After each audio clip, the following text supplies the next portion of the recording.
अरे बाबो, पोरगी डेरिंग बजाय की हा. चांगलंय चांगलंय. या वेलकम बरं का. कसे तुमच्या वडिलांच्या दरबारात आम्हाला थारा नाही, जागा नाही, पण आमचं तसं नाही.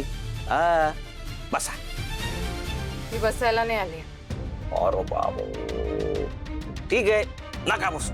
बर, आता मला सांगा काय करायचं, कसं करायचं. हा, ती बाईक शुभूची आहे, मला परत हवी आहे. शुभू?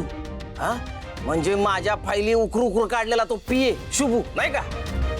आता तर देतच ना आजोबा. द्यावीच लागेल. द्यावी लागेल. नाही दिली तर काय करणार?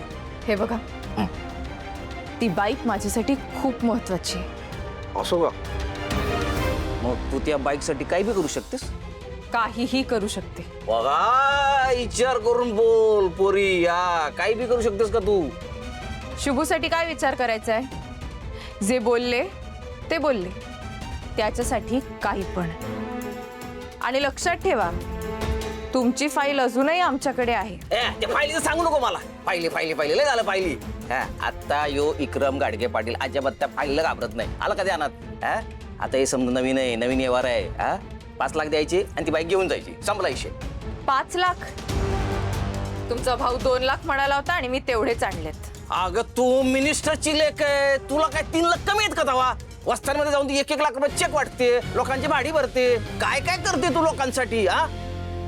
हे बघा, झालं गेलं सगळं विसरायला मी तयार आहे. तुम्ही सुद्धा विसरा.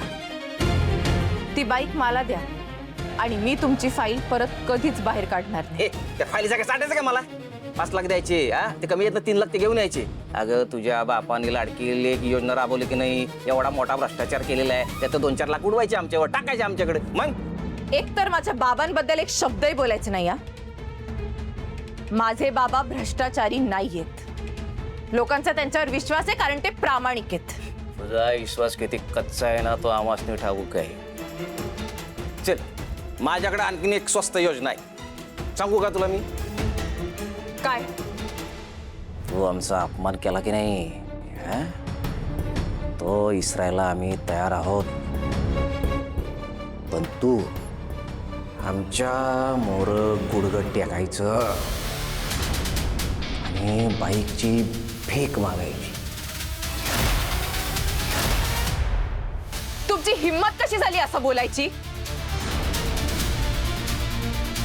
तुमच्या डोळ्या देखत ती बाईक घेऊन जाईन मी. अशी घेऊन जाणार बाई? काय वाटेल ते करीन, पण तुमचं हे घाणेरडं स्वप्न कधीच पूर्ण होऊ देणार नाही.